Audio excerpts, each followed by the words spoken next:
Magandang araw Pilipinas, narito inyong lingkod para sa isang napakainit na balita mula sa Malacanang. Isang nakakalungkot na pahayag ang bumulaga sa publiko.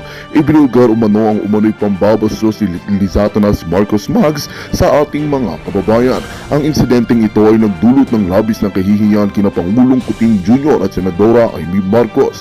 Ayon sa mga ulat, naganap ang insidente sa isang pribadong pagtitipon kung saan ang mga pahayag ni Lizatanas Marcos Mags na tila hindi maganda ang dating sa marami. Ang naturang mga komento ay agad na kumalat sa social media na nagdulot ng galit at pagkadismaya sa mga netizens. Ang insidenteng ito ay lalo pang pinapalaki ng ilang mga personalidad sa politika na nagkomento ukol dito. Sa gitna ng kontrobersiya, naglabas ng pahayag ang Malacanang at humingi ng paumanhin at nagsasabing ang pangyayari ay isang malaking hindi pagkakaintindihan lamang. Si Pangulong Kuting Jr. at Senadora Amy Marcos ay nagpahayag ng kanilang labis na pagkalungkot at kahihiyan sa naganap. Umaasa sila na maghihilom agad ang sugat na dulot nito at manunumbalik ang tiwala ng publiko. Abangan pa ang ibang detalye tungkol sa isyong ito sa aming susunod na mga ulat. At yan nga ang balitang ating pagkakatutukan. Ngunit bagong lahat, siguraduhin mag-subscribe at i-hit ang notification bell para sa patuloy na pagtutok sa mga sulyap ng bagong balita sa tunay na boses ng masa.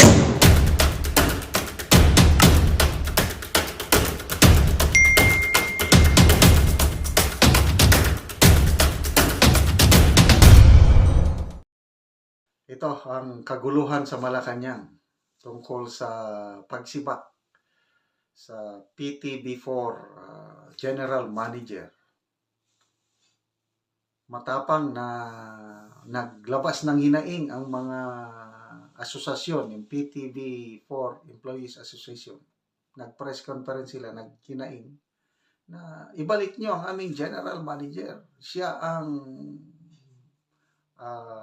nagdala ng pagbabago. Kaya lang, wala pa rin. Dinedma. At take out na yung panibagong manager.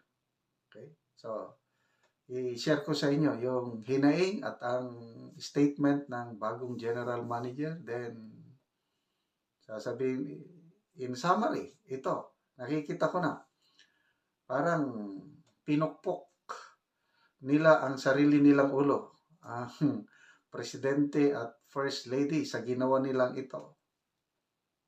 Political suicide. It's very bad for them. Kung bakit, ipapaliwanag ko mamaya. Pakinggan muna natin itong hinaing at statement ng bagong general manager.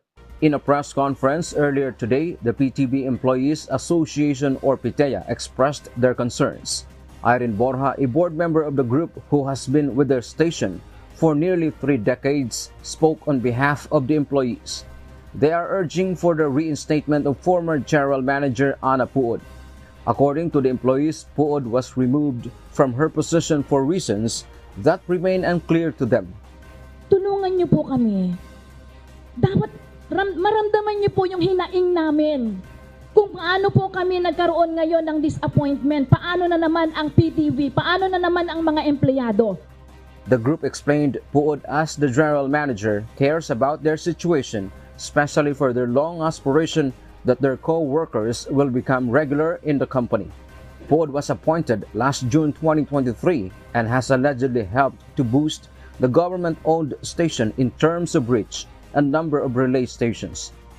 Dati po ang pinaglalaban namin, tanggalin nyo ang GM na yan sapagkat hindi po maganda ang kanyang ginagawa. But this is the first time na ipaglaban namin ang isang general manager manatili sa PTV. Hindi namin alam kung anong criteria kasi kung pagbabasihan, kung corrupt, hindi po corrupt ito.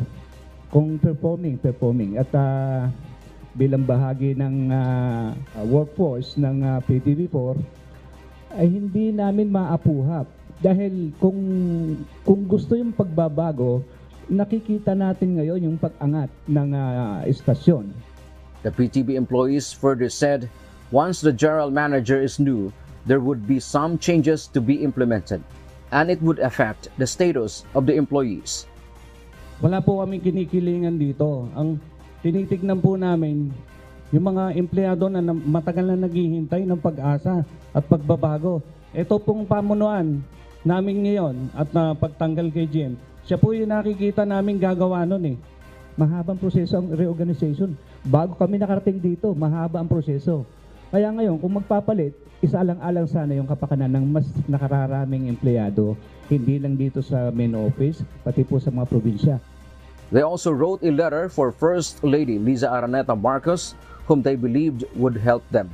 I just took my oath before Secretary Cheloy Garapil, and I understand a turnover ceremony is being prepared for tomorrow.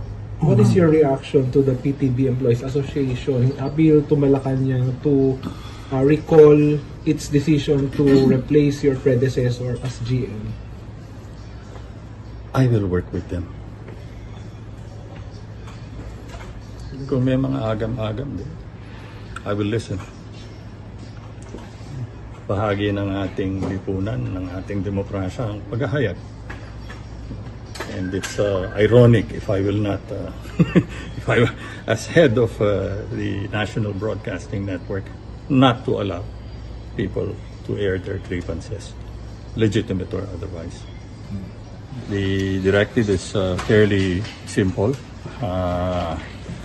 Continue the improvements and making the network more responsive in fulfilling its mandate as the people's network.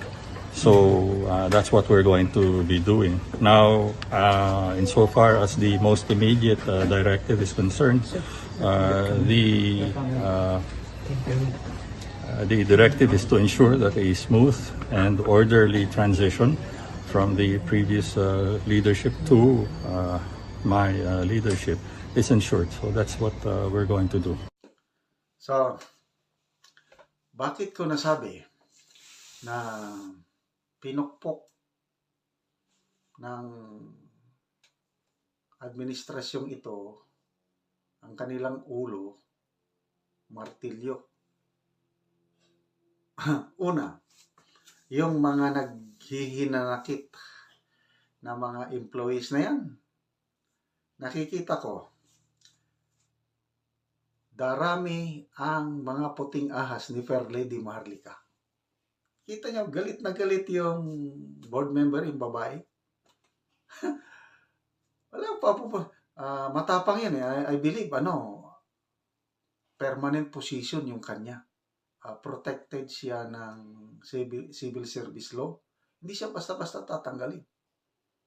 Ngayon, hindi pinagbigyan ang kanilang kahilingan na i-reinstate ang kanilang general manager at tinuloy, inupo itong bago. Nako, eto na, aasahan natin yung mga disgruntled na PTB4 employees magiging puting ahas na yan ni Maharlika, kaya lalong sasakit ang ulo ng administrasyong ito dahil magre-rebuild ang mga yan.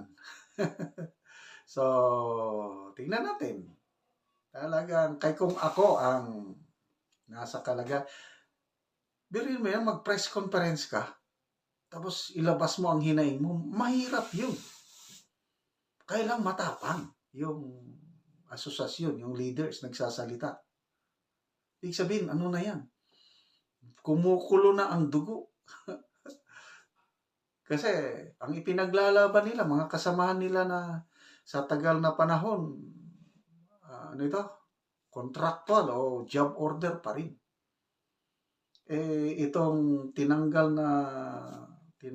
na general manager, si Miss Ana po, may mga ginawang hakbang para at last magiging permanent employee na sila. Ay ngayon, na bago ang management, yan ang kinakatakutan nila. So, humanda sila dito sa mga possible dadami ang puting ahas ni Maharlika. Okay. Next. Yung rason, bakit nila tinanggal yung general manager, hindi nila ipinaliwanag. Kaya lang, ang taong bayan, hindi bobo. Ang mga nagmamasid. ang dahilan, okay? Yung mga employees association, sinasabi lang nila na hindi namin maintindihan bakit tinanggal. But I tell you, alam nila yung kapalpakan ni First Lady Liza, yung June 12 na nang agaw siya ng baso ng alak ni Senator Escudero. Yun ang dahilan, wala nang iba. Kung performing yung general manager, bakit mo papalitan? The only possible reason is yung nabulilyaso na kawalan ng good manners and right conduct ng First Lady. Napahiya sila doon. Kaya, ang sinisante, yung kawawang general manager na nagtratra. Ito ba ang bagong Pilipinas? Pagbabago, sabi ng mga employees, nagdala siya ng magandang pagbabago itong sinibak na general manager.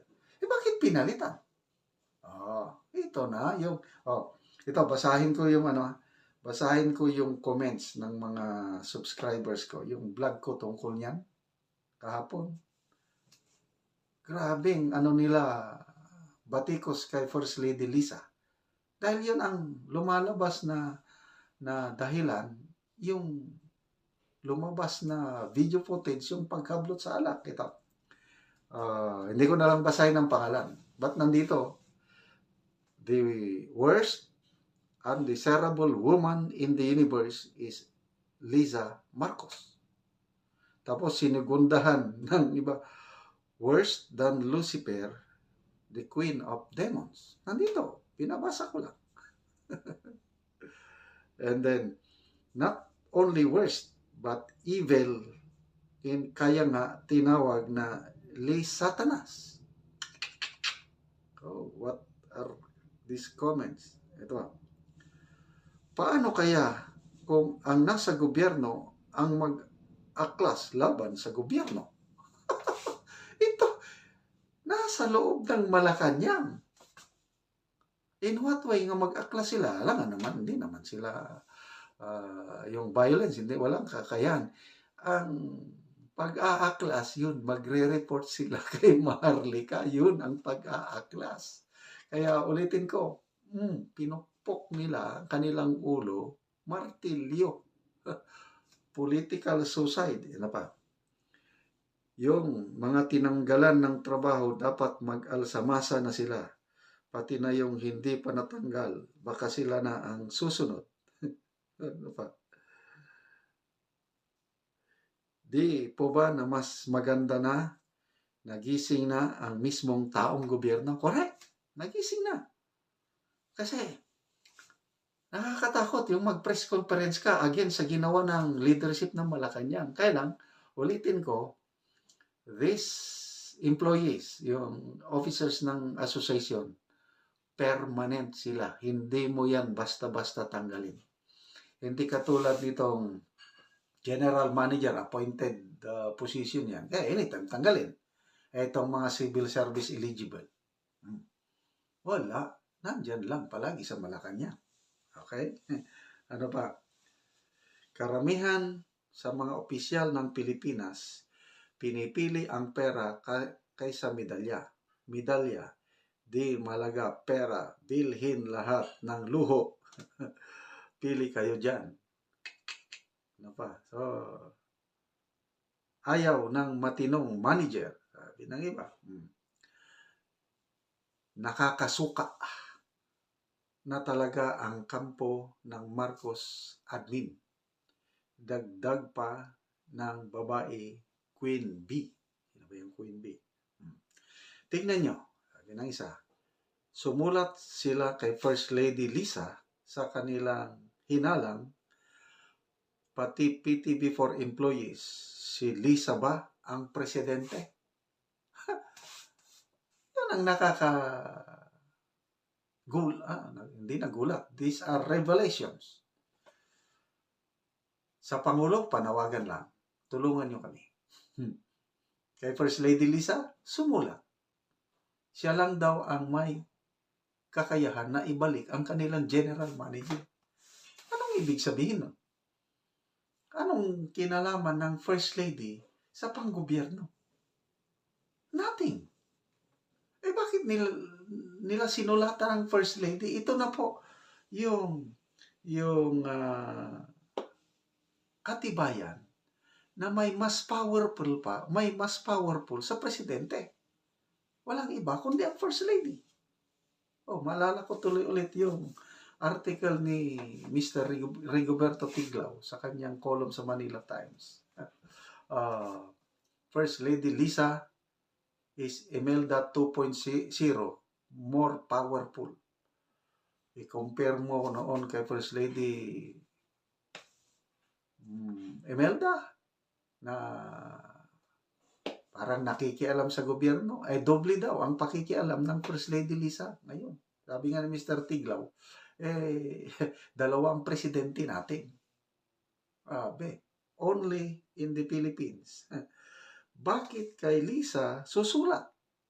Sino at ano ba si Lisa sa gobyerno?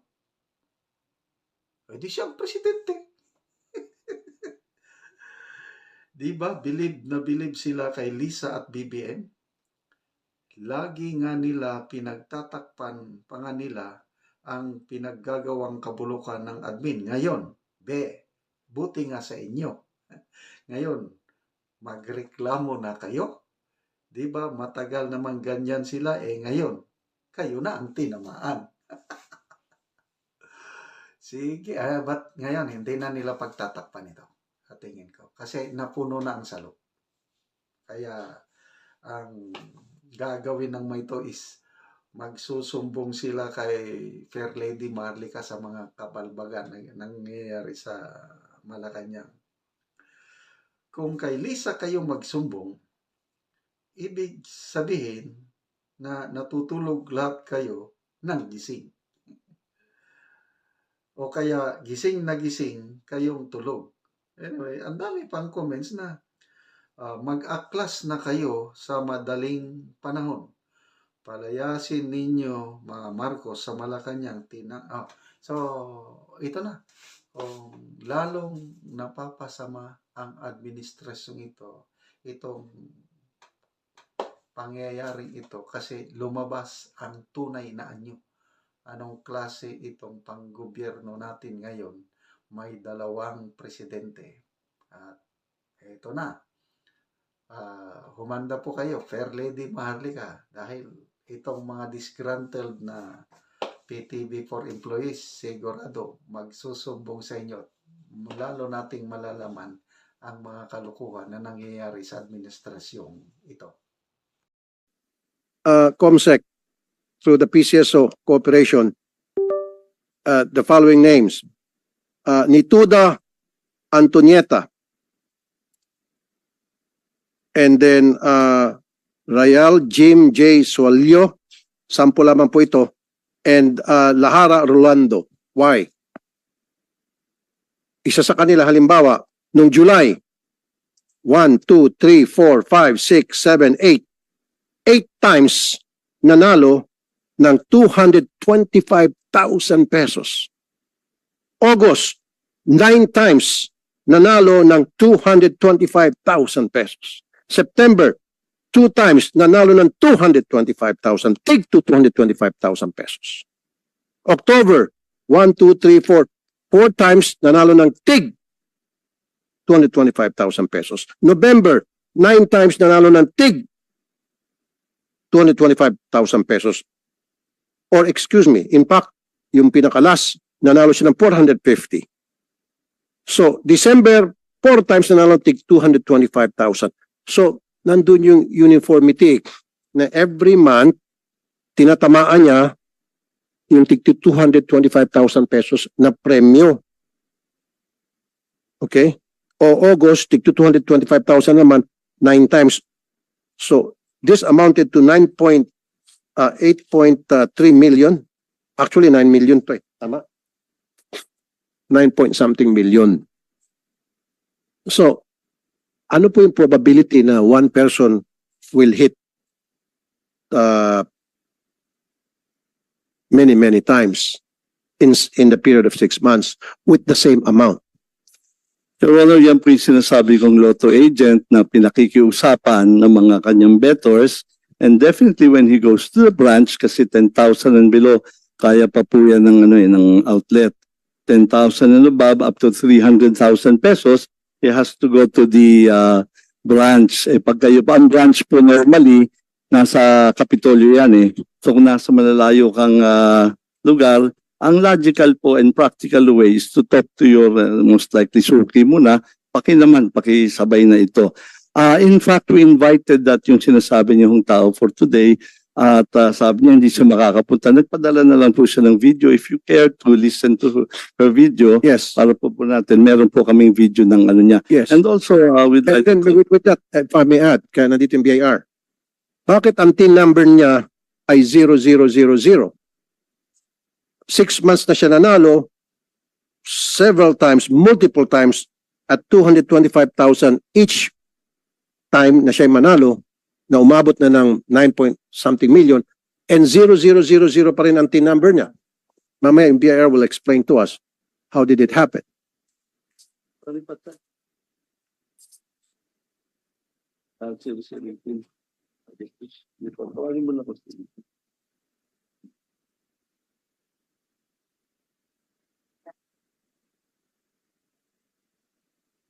One moment, Your Honor.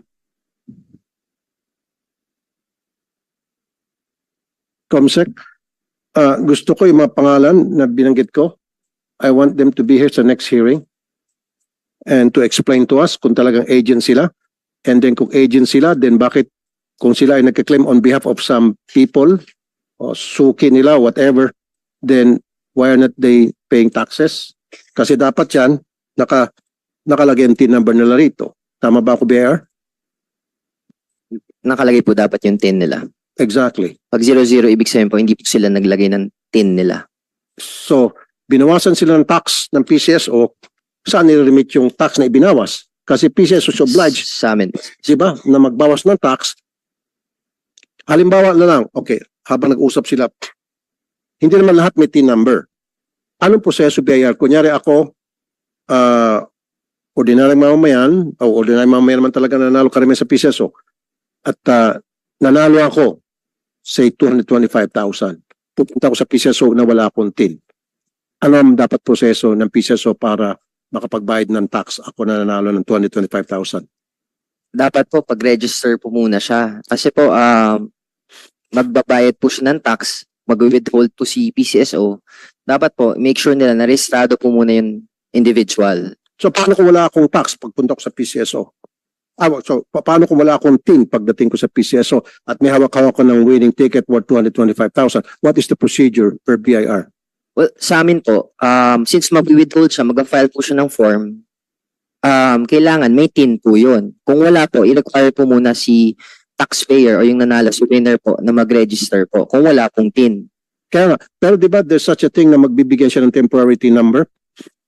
Wala pong... Kasi kung maghintay pa ng several days before mabigyan siya ng TIN sa kanya makiklaim yung kanyang price, dito papasok itong